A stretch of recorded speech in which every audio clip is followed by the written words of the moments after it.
Friends, welcome back to my YouTube channel Self Study with Satyam sir. So we have to solve the questions for the part of speech. So which type of questions? The direction is that identify the parts of speech of the underlined words in the given sentences. It means कि हमें given sentences का underline part को बताना है कि कौन से parts of speech से बिलोंग करता है.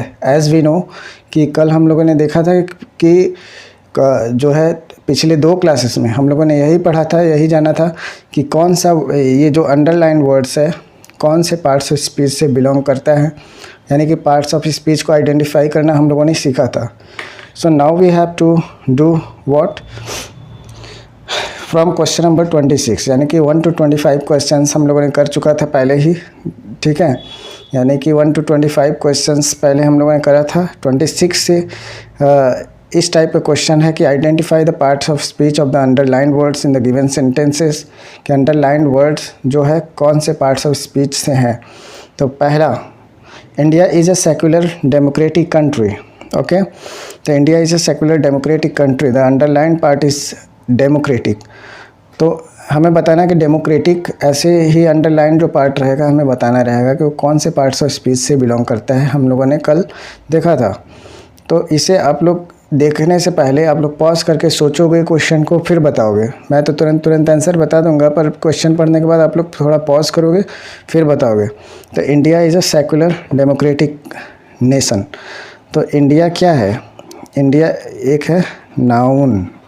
ओके, नेशन क्या है? नेशन भी एक नाउन है. और वो नेशन यानी कि राष्ट्र, नेशन मतलब होता है राष्ट्र. राष्ट्र कैसा है? डेमोक्रेटिक है. यानी जो नाउन को डिफ़ाइन कर रहा है कि वो डेमोक्रेटिक नेशन है. तो नेशन को डेमोक्रेटिक डिफ़ाइन कर रहा है. तो नाउन को डिफ़ाइन करने वाले शब्द को हम लोग क्या कहते हैं? एडजेक्टिव. तो इसका होगा सही answer adjective. Okay, now next, I must perfect the design to make the perfect robot. Okay, so यहाँ पे perfect, I must perfect the design, हमें डिज़ाइन परफेक्ट बनाना है. to make the perfect robot, robot को perfect बनाने के लिए. तो यहाँ पे परफेक्ट बनाना यानी कि it is a action word. Perfect बनाना मैंने बोला था, जिसके हिंदी में लास्ट में ना आएगा, जो वही एक्शन वर्ड्स उसे हम लोग वर्ब कहते हैं. तो एक्शन वर्ड क्या कहलाते हैं? Verb. So verb will be correct answer. Now a kind person is one who behaves kindly. Okay, a kind person is one who behaves kindly. So the person, okay, person is a noun. person is a noun. so person कैसा है? kind है. noun को define जो करेगा वो है adjective. ठीक है, और kindly जो बिहेव्स काइंडली, दयालु पर्सन, दयालुता, यानी एडजेक्टिव को भी ये डिफाइन कर रहा है काइंडली. और एडजेक्टिव को जो डिफाइन करता है उसे हम लोग कहते हैं adverb. Okay, now next, he is not normally as a very fast runner, but he has in measure वहाँ पे जो है मेजर के बाद यहाँ पे रहेगा, यहाँ पे इवेंट्स रहेगा. ठीक है, इवेंट्स रहेगा. तो he is not normally a very fast runner but he was in a major event. Okay, तो इसका होगा रनर मतलब होता है दौड़ने वाला. ठीक है, रनर मतलब होता है दौड़ने वाला. तो इस हिसाब से रनर हो जाएगा सब्जेक्ट या नाउन. और इस हिसाब से सब्जेक्ट का जो डिफ़ाइन करता है वो होता है, नाउन को जो डिफ़ाइन करता है वो होता है एडजेक्टिव. और एडजेक्टिव को जो डिफ़ाइन करता है ये हो जाएगा एडवर्ब. इसके लिए एडवर्ब का ऑप्शन सही होगा. Now question number 30. तो he has made a name for himself by hard work. Okay, he has made a name for himself by hard work. Name यानी कि नाम, और नाम रिलेट करता है नाउन को. Every naming word is noun. Okay, तो it is related to name, so that's why we will pick out the correct option which is noun. Okay. Question number 30. My dear first friend, I can't run fast because I have taken fast today. ये जो है action word है, इसको ये define कर रहा है. Fast runner, run, तो ये हो जाएगा adverb. Now next question. He was exonerated from all responsibility for the incident. ठीक है. एक्सोनरेटेड मतलब होता है बरी करना. ठीक है. He was exonerated from all responsibility for the incident. Exonerated मतलब होता है बरी करना, और बरी करना एक प्रकार का एक्शन वर्ड है, इसलिए ये हो जाएगा verb. Now question number 33. If you study regularly if you will get success. तो इफ़ जो है इसे ये दोनों सेंटेंस को जोड़ रहा है, ऐड कर रहा है. ठीक है. तो इसलिए ये होगा conjunction. Now question number 34. Malaria is still prevalent in India. तो प्रिवेलेंट प्रिवेलेंट का मतलब होता है प्रचलित. ठीक है. मतलब मलेरिया आज भी इंडिया में प्रचलित है. ठीक है. स्टिल प्रिवेलेंट इन इंडिया क्या है? आज भी मलेरिया जो है इंडिया में प्रचलित है. तो प्रचलित क्या होगा? देखिए ध्यान से. मलेरिया क्या है? मलेरिया है जो है नाउन. और मलेरिया को कौन डिस्क्राइब कर रहा है? मलेरिया को डिस्क्राइब कर रहा है ये प्रिवेलेंट, यानी कि प्रचलित है. तो इस हिसाब से ये हो जाएगा adjective. Okay. So it will be adjective. Now next. He leads a secluded life. यानी क्वेश्चन नंबर 35 है. ही लीड्स अ सेक्लूडेड लाइफ. तो इसका पहला ऑप्शन है वर्ब, दूसरा है एडजेक्टिव, तीसरा है नाउन, चौथा है एडवर्ब. ठीक है. तो यहाँ पे अब ध्यान से देख सकते हैं कि जीवन, लाइफ, ये नाउन है. ठीक है. तो नाउन को जो सेक्लूडेड लाइफ डिफाइन करता है वो हो जाएगा एडजेक्टिव. सेक्लूडेड एडजेक्टिव होगा. हो डजंट नो महात्मा गांधी. ठीक है. तो यहाँ पे देख सकते हैं हम लोग ध्यान से कि who doesn't know Mahatma Gandhi. यहाँ पे अगर हम ऐसे कर दें कि रमेश डजंट नो महात्मा गांधी, वो भी सेंटेंस सही होगा. तो इसका मतलब ये नाउन जो है, नाउन के स्थान पे हु का यूज़ किया गया है. तो नाउन के स्थान पे जिसका यूज किया जाता है उसको हम लोग कहते हैं प्रोनाउन. इस प्रकार से हम लोग parts of speech pick out कर सकते हैं. So the environmental pollution is increasing day by day by leaps and bounds. ठीक है. Environmental pollution day by day. तो पॉल्यूशन हो जाएगा नाउन, और पॉल्यूशन को डिस्क्राइब कर रहा है. तो पॉल्यूशन कैसा है? इन्वायरमेंटल. तो ये हो जाएगा नाउन को जो डिस्क्राइब करता है वो होता है adjective. Question number 38. I usually cycle home through the park. Cycle मतलब साइकिल चलाकर पार्क से जाता हूँ. मैं जनरली घर साइकिल चलाकर पार्क से जाता हूँ. तो साइकिल चलाना फिर से एक्शन वर्ड है, तो चलाना के हिसाब से ये हो जाएगा verb. Now 39. Which fruit do you want. ठीक है.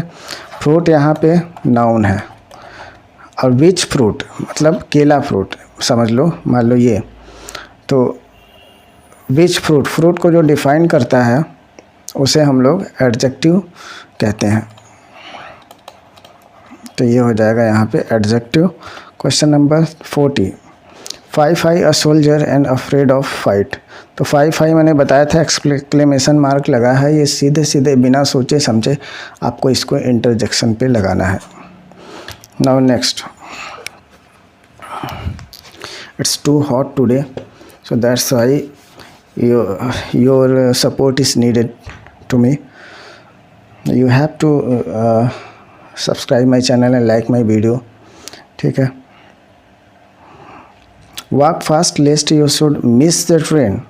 ठीक है. वॉक फास्ट ये सेंटेंस 1 है, ये है सेंटेंस 2. यहाँ पे ये इसको ज्वाइन कर रहा है. तो इस हिसाब से ये हो जाएगा कंजक्शन। दो सेंटेंस, दो वर्ड्स को ज्वाइन करता है। ही वॉज फीलिंग रेनवश, ठीक है। रेवेनस मतलब होता है थका या भूखा। तो ही वॉज फीलिंग, वह कैसा फील कर रहा है, फीलिंग, फील करना, यानी कि ये है एक्शन वर्ड, ठीक है, यानी कि वर्ब, ये है वर्ब। और वर्ब को डिस्क्राइब कर रहा है कि थका भूखा फील कर रहा है। वर्ब को डिस्क्राइब कर रहा है रेवेनस, तो रेवेनस होगा जो है, क्या होगा, वर्ब को कौन डिस्क्राइब करता है, जो है वर्ब को डिस्क्राइब करता है एडवर्ब, ठीक है। यहाँ पे एडवर्ब एक ऑप्शन रहेगा, ये ऑप्शन काट के हम लोग एडवर्ब कर लेते हैं। It is a printing mistake. The thief moused about for variables, ठीक है। तो इसका क्या होगा, ये माउस्ड वर्ब के 3 फॉर्म आपने पढ़ा होगा ना, तो वर्ब में ही ईडी या आईएनजी लगता है, तो ईडी लगा है, ये सीधे सीधे वर्ब हो जाएगा। इसे तो कोई बच्चा भी कर लेगा देख के, ठीक है। शी लिव्स ऑल एलोन, क्या है, शी लिव्स ऑल एलोन, तो वह रहती है, कैसे रहती है, ऑल एलोन मतलब एकदम अकेली रहती है। तो ये लिव्स मतलब रहना है, एक्शन वर्ड, ठीक है। और एक्शन वर्ड यानी कि वर्ब, तो वर्ब को कौन डिफाइन कर रहा है, एलोन डिफाइन कर रहा है, तो ये हो जाएगा ऑल एलोन हो जाएगा adverb. Now next, I got the better of him, I got the better of him, ठीक है। तो इस हिसाब से अब ध्यान से सुन लीजिए, इसका एक अलग नियम है कि जब बेटर द के साथ लगे, जब बेटर द के साथ लगे, ठीक है, तब वो निश्चित ही एडजेक्टिव या एडवर्ब नहीं होगा, ठीक, एडवर्ब नहीं होगा। क्या होगा, किसी व्यक्ति का बोध कराता है, ये किसी व्यक्ति का बोध कराता है। मतलब आई got the better of him मतलब उसमें अच्छा, बहुत अच्छा पाया, इस हिसाब से ये होगा जो है नाउन। ये एक अलग चीज़ है, इसको आप लोग ध्यान से देखना। ऐसा क्वेश्चन हम लोग फिर आगे करेंगे, फिर आपको अच्छे से बताएंगे। There was none but saw the dead, ठीक है, there was none but saw the dead. तो 46 का ये देखते हैं कि बट, अब देखिए ध्यान से, there was none who saw the dead, ऐसे सेंटेंस भी हो सकता था, ठीक है। और हु कब लगता है, हु के जगह पे हम लोग ये भी रख सकते हैं रमेश सॉ द डेड, ठीक है। तो इसको जगह पे ये यूज हुआ, इसके जगह पे ये यूज हुआ, इस हिसाब से हम लोग इसे प्रोनाउन कहेंगे। Now next question 47, tears well up in the bridge eyes when the things what see has, यहाँ पे हैज़ रहेगा, सफ़र्ड, ओके। तो 47 का well up, tears well up, तो वेल अप सीधे सीधे वर्ब है, इसमें कोई भी सोचना नहीं है आपको। Now next question, he is always lavish, he is always lavish in giving money for charity, okay. तो he is always lavish in giving money for charity, तो इसका आपको सीधे सीधे लगा देना है कि वह कैसा है, ही इज़ ऑलवेज लेविश, ये है प्रोनाउन, ठीक है। प्रोनाउन को जो डिस्क्राइब करता है वो है एडजेक्टिव, एडजेक्टिव होगा। Nobody can harm you as long as I am with you, okay. तो एज लॉन्ग एज, यहाँ पे ये सेंटेंस 1 है, यहाँ पे ये सेंटेंस 2 है। एज लॉन्ग एज ये दोनों को जो है कंबाइन कर रहा है, ज्वाइन कर रहा है, इस हिसाब से ये होगा कंजक्शन। ये सारा चीज़ मैंने कल पढ़ा दिया है, सारा चीज़ डिटेल में बता दिया है। अगर आपको थोड़ा बहुत भी नहीं समझ में आ रहा है तो आप पिछला 2 वीडियो देखिएगा क्लास वाइज, ठीक है। यानी कि ये क्लास 6 होने वाला है, अगला क्लास 5 और क्लास 4 आपको देखना है, understand. The bypass obviates the need to drive through the city, तो ये होगा जो है ऑब्विएट्स, यस या यस किस में लगता है, वर्ब में, यस या यस वर्ब में लगता है, आपने टेंस पढ़ते हुए सुना होगा कभी ना कभी कि जब वर्ब में यस या यस लगाते हैं तो इस हिसाब से ये वर्ब है। तो हमेशा ज़रूरी नहीं कि जो चीज़ हम लोग पढ़े रहें उसी हिसाब से हम लोग आंसर दें। हम लोग आंसर थोड़ा सा दिमाग लगा के भी सही आंसर दे सकते हैं। ओके, जैसा ईडी, आईएनजी और यस या ईएस किस में लगता है? वर्ब में लगता है। अंडरस्टैंड? सो आज का हमारा ये 25 क्वेश्चंस का टारगेट पूरा हुआ। ठीक है, तो ये है क्लास 6। आप लोग चैनल को फिर से मैं बोल रहा हूँ, सब्सक्राइब कर दीजिए और वीडियो को लाइक कर दीजिए, चैनल को सब्सक्राइब कर दीजिए और बेल आइकन को प्रेस कर दीजिए।